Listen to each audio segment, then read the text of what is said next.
안녕하십니까. 3급과 준상급 배정한자풀이 3, 4만 33회죠. 여러분 여기까지 오는 동안 참 고생했습니다. 고생이라는 거는요. 논리와 원리 속에서 여러분 사고력을 이완시키느라고 고생했다는 이야기죠.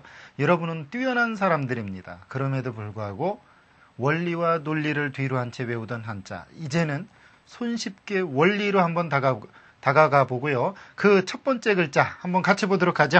지금 보면요. 언뜻 보아도 세조와 비슷한 한자입니다. 그런데요.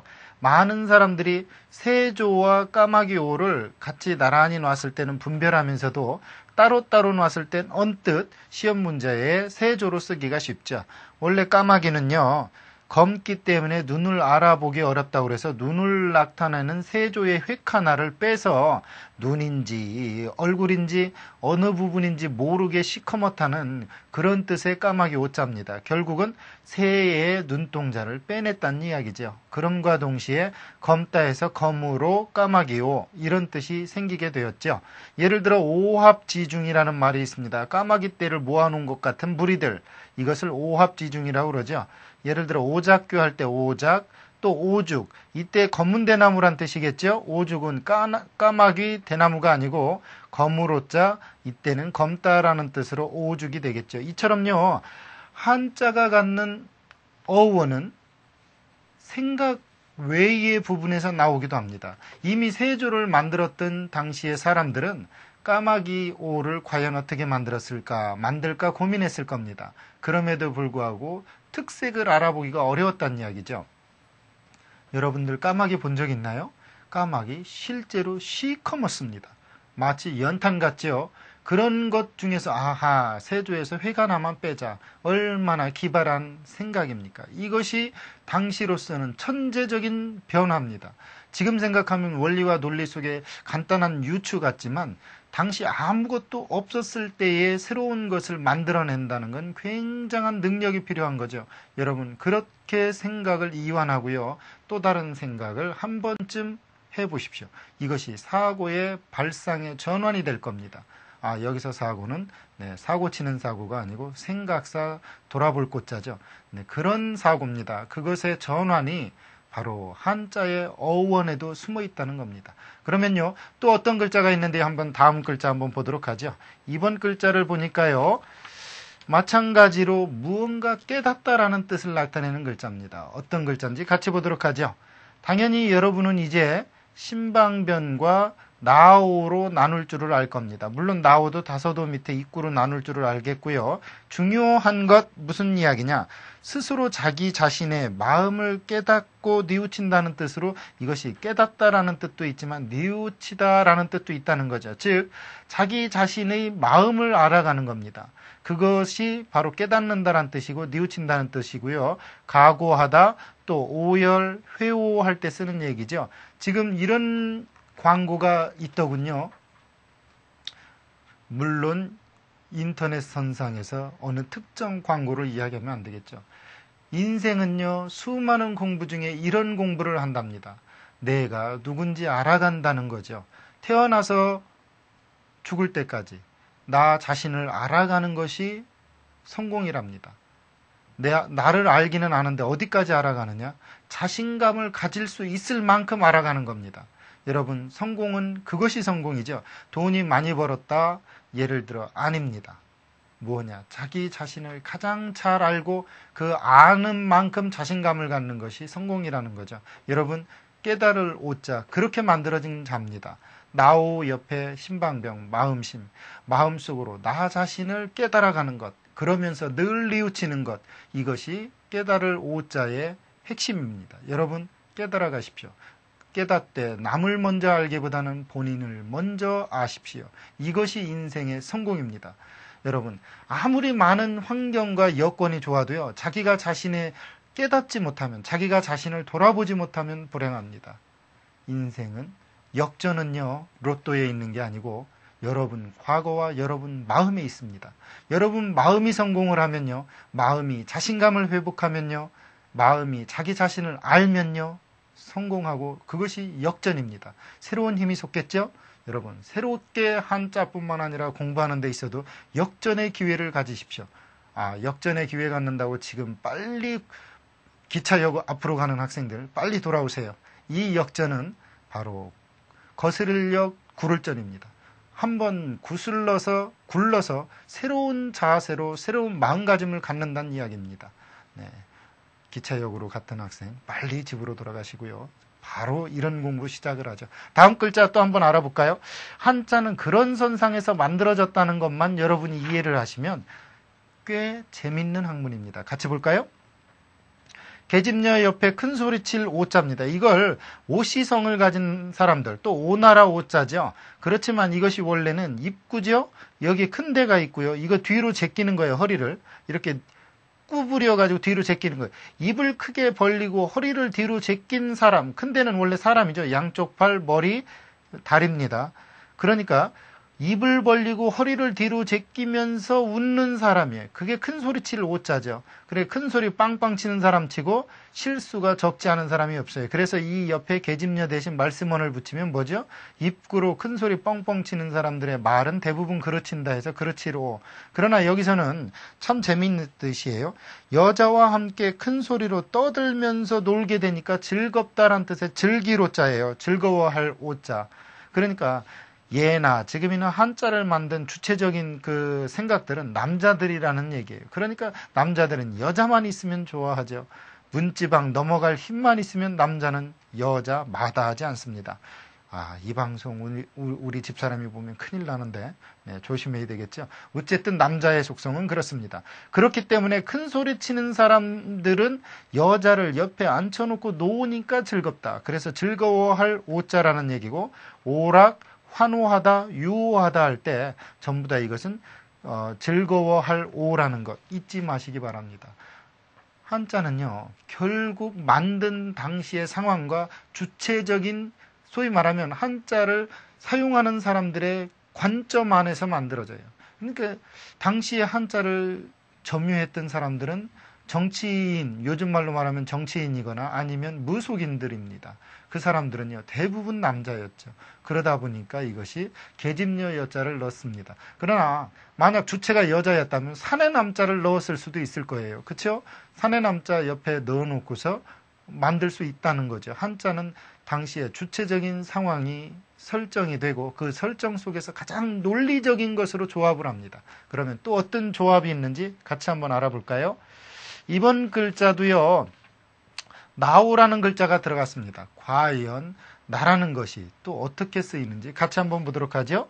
나무목 옆에 나오, 물론 음은 오로 난다는 걸 알 겁니다. 왜냐? 나무라는 뜻과 오라는 음가를 합친 형성자이기 때문이죠. 결국은 우리들이 악기 등 여러 제목으로 쓰는 나무가 바로 벽오동나무다 해서 이게 벽오동나무 오자입니다. 오동나무 오라는 얘기예요. 결국은 오동나무 오라는 얘기고요. 오동하면 암나무와 숫나무를 합쳐서 오동이죠. 우리 봉황도 마찬가지예요. 봉과 황이 합쳐져서 암과 수컷, 여기서도 암수나무를 오동이라고 그러겠죠. 합쳐서 오추, 오동나무가 물드는 가을이니까 이것은 틀림없이 음력 7월의 또 다른 이름을 오추라고 합니다. 그러니까 양력으로 치면 8월 말쯤에서 되는 것을 일명 오추라고 한다는 얘기죠. 이 나오자와 나무목자를 합쳐서 우리들이 자주 쓰는 악기 등으로 쓰는 나무, 물론 오동나무만큼 좋은 게 없어요. 왜 그러느냐면요, 오동나무는 벌레가 없답니다. 그러니까 악기로 쓰이고 농의 재질로 많이 쓰이죠. 또 가볍고요.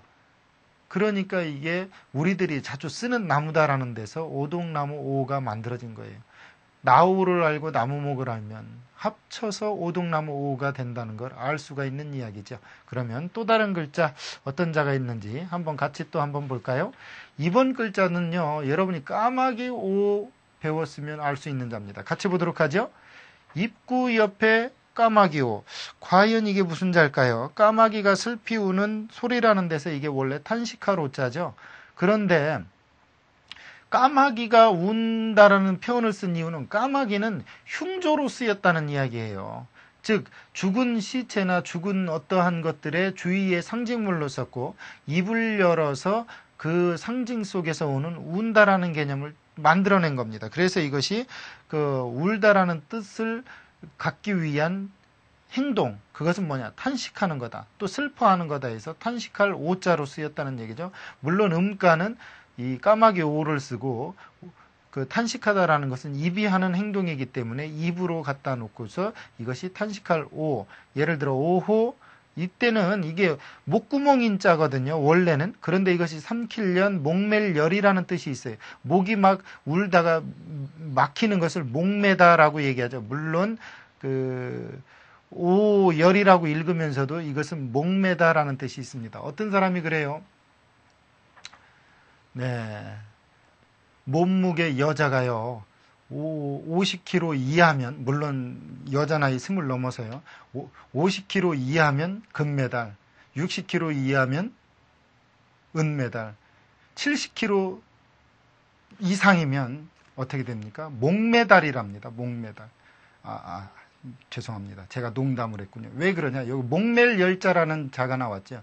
여기서 목메달하는 건요. 목이 슬픔이나 어떠한 행동 때문에 크크 막히는 걸 얘기하는 거예요. 70kg 넘는 학생 지금 보고 있었군요. 네, 죄송합니다. 이거 목메달은 제가 한번 해본 소리입니다.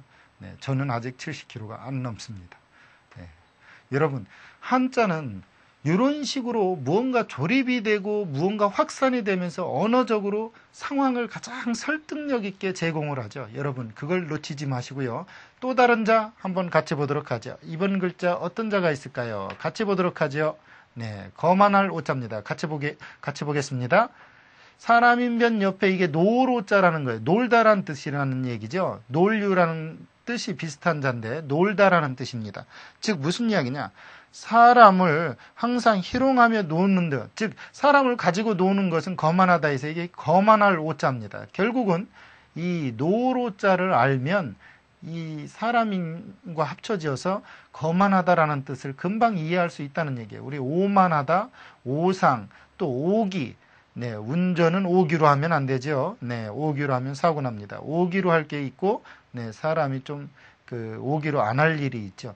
공부는 오기로 할 일이에요. 자기 자신을 통제하는 일과 또 어떠한 사건을 통해서 자기 자신을 거만하게 누를 줄 아는 오기. 이것이야말로 공부하는 데 있어 필요한 일이죠.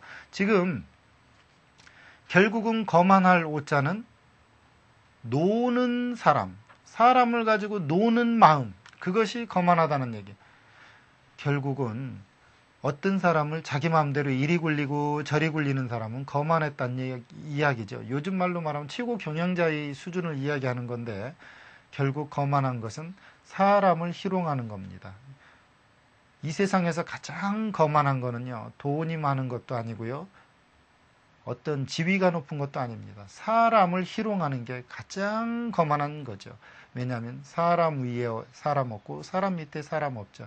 모두 다 똑같다는 겁니다. 거만할 오자는 바로 옛날에도 그러한 습관적인 그 행태, 사회적인 부조리를 꼬집어낸 글자입니다. 저 학생 그렇게 묻는군요. 선생님, 당시의 한자가 과연 그렇게까지 깊이 만들어질 수 있는 상황이 되었나요? 충분히 됩니다. 왜냐면요, 지금 현재 중국어로 쓰이는 한자가 대략 한 1000자에서 1800자면 가능하답니다. 그런데 갑골문에서 발견된 한자 수가 3500자입니다. 그러면은요, 그 당시에 언어 능력이 결코 지금보다 떨어지지 않았다는 이야기예요. 무슨 이야기인지 이해가 되죠? 다만 표기하는 방법에 있어서 서투른 사람이 있고 좀 익숙한 사람은 있을지 몰라도 언어 정달이나 어떤 상황 파악을 하는 데는 충분한 한자가 있었다는 거죠. 이 거만할 오자요, 충분히 인지의 발달과 생각의 발달 속에 틀림없이 사람을 희롱하는 형태의 그 사회적인 부조리를 찝어낸 글자일 겁니다. 또 다른 글자 한번 보도록 하죠.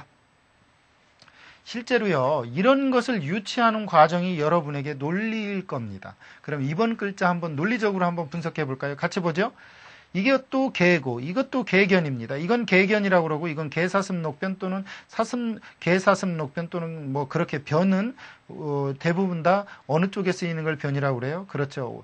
이 여러분들 보는 입장에선 오른쪽이고요. 제가 볼 때는 왼쪽이죠. 이런 글자를 다 뭐라고 그럽니까? 변이라고 그러죠.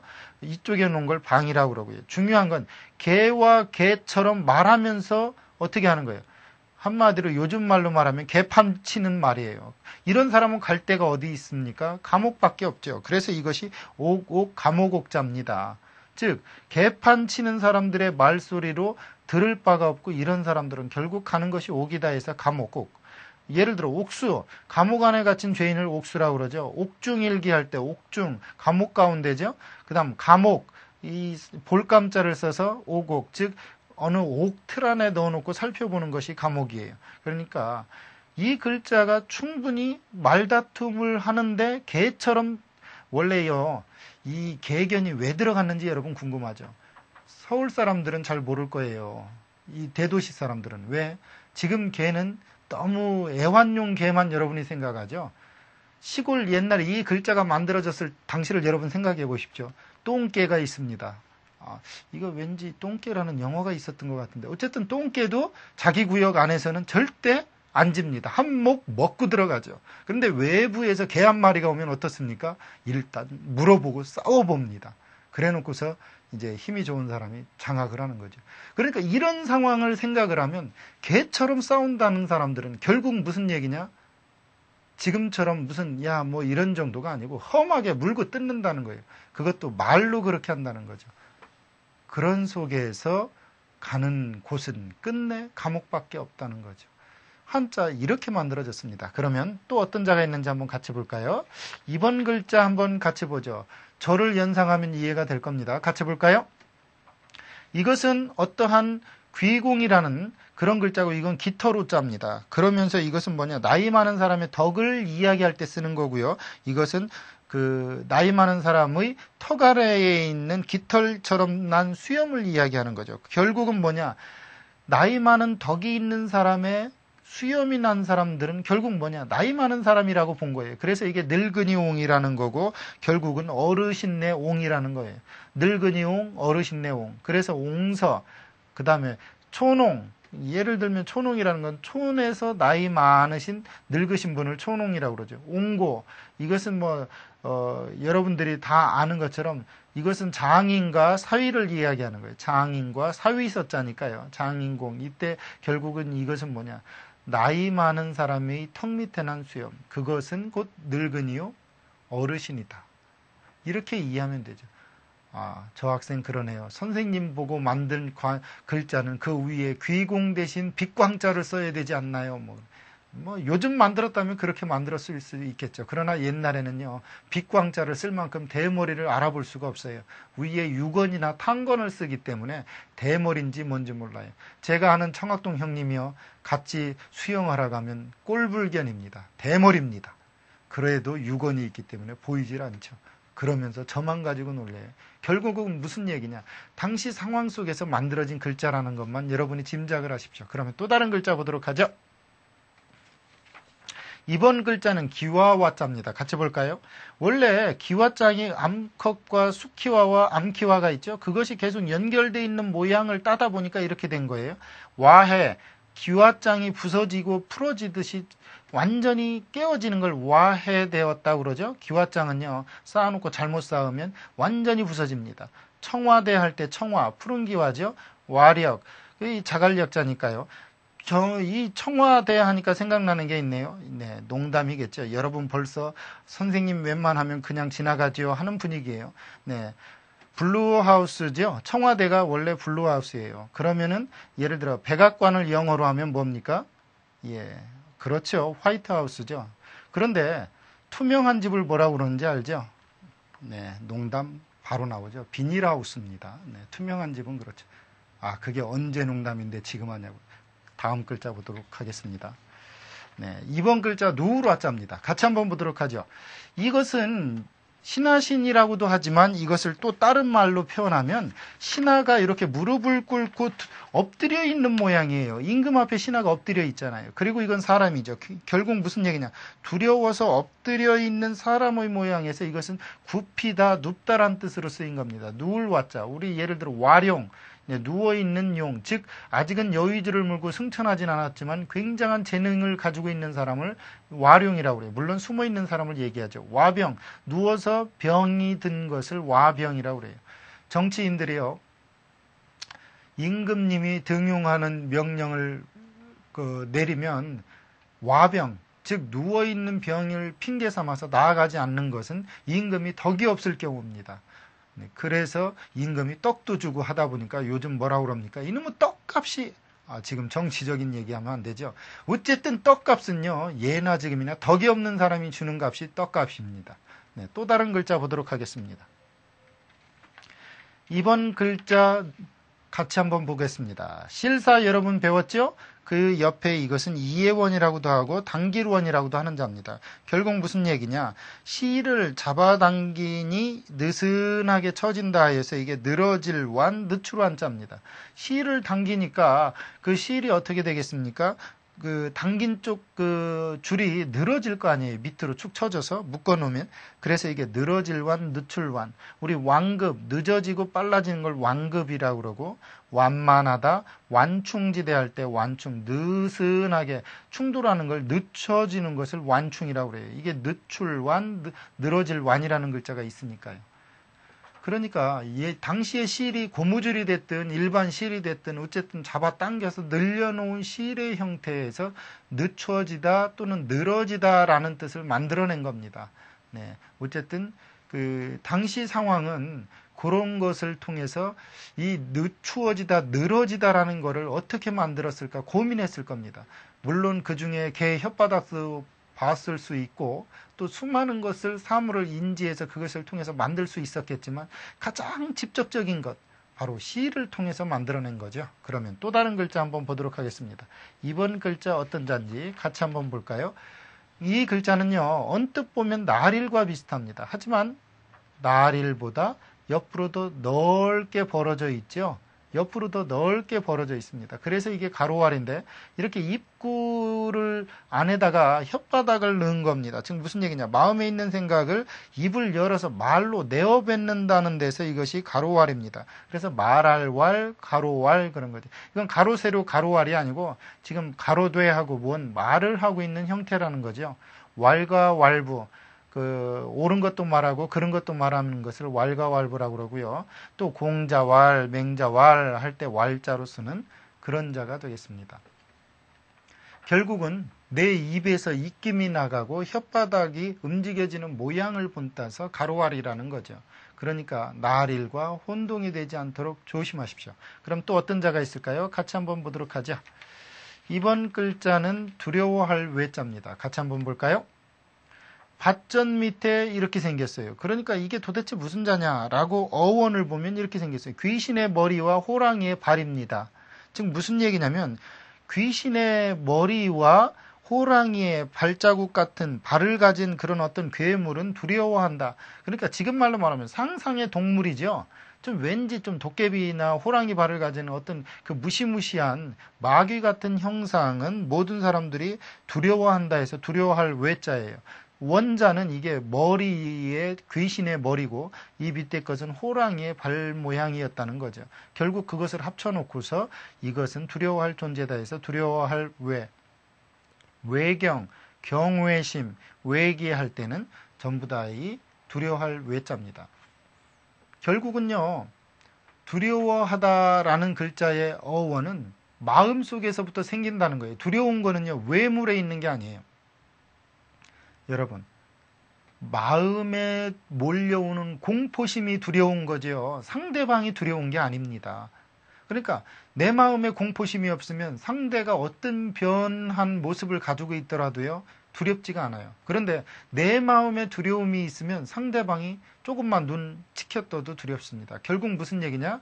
두려움은 마음에서 나오는 거라는 거죠. 그래서 이 상상의 동물을 만들어낸 겁니다. 귀신과 호랑이라는 그 어떤 합성 조형적인 그런 괴물을 만들어낸 거죠.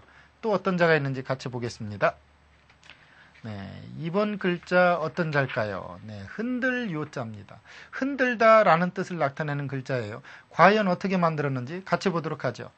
손수 옆에 이건 장군부라고 해서 도자기나 어떤 똥장군 또는 어떤 질그릇이에요. 이거는 고기육이죠. 어쨌든 요것만 합쳐진 게 뭐냐면 손으로 어떤 술병에 술이 있나 없나 하고 흔들어 본다는 거예요.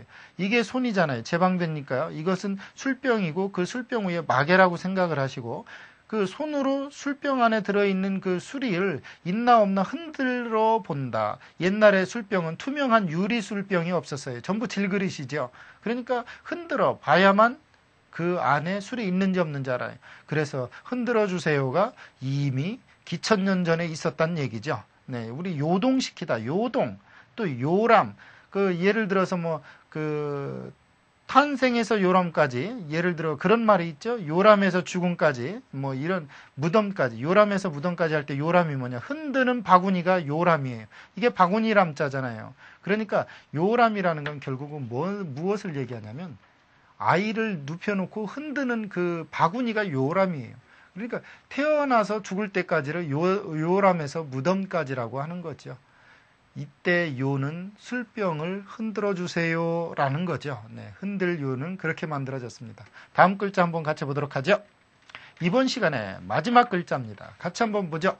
지금 보니까요, 흔들 요라고 했던 글자에 나왔던 그 스라하니 그 그릇이 있습니다. 그래놓고 갈착이 있죠. 즉 무슨 이야기냐면요. 질그릇으로 만든 병을 사려면 먼 곳까지 가야 된다 해서 이게 멀요 아득할 요자입니다. 우리 요원하다, 소요하다, 또 요탁이라고 할 때도 이 그 멀다, 거닐다라는 뜻을 가진 이 글자입니다. 그러니까 이 흔들기 위해서 있었던 이 질그릇이 살려면 멀리 가야 됐었다는 이야기예요. 그럴 수밖에 없는 게 지금 말로 말하면 가마, 항아리를 만드는 가마가 아무 데나 있는 게 아니고 무슨 군에 하나쯤 있으니까 그곳까지 가서 도자기를 사와야 됐는데 거기까지 심부름을 시키면 꼭 멀리 가야 됐다 해서 멀요, 거닐요 이렇게 썼다는 거죠. 사람은요, 아무리 멀어도 갑니다. 마음이 있으면요. 그런데 아무리 가까이 있어도 마음이 없으면 안 가죠. 공부 그렇게 하는 겁니다. 마음을 가지십시오. 그러면 다음 시간에 뵙도록 하죠. 감사합니다.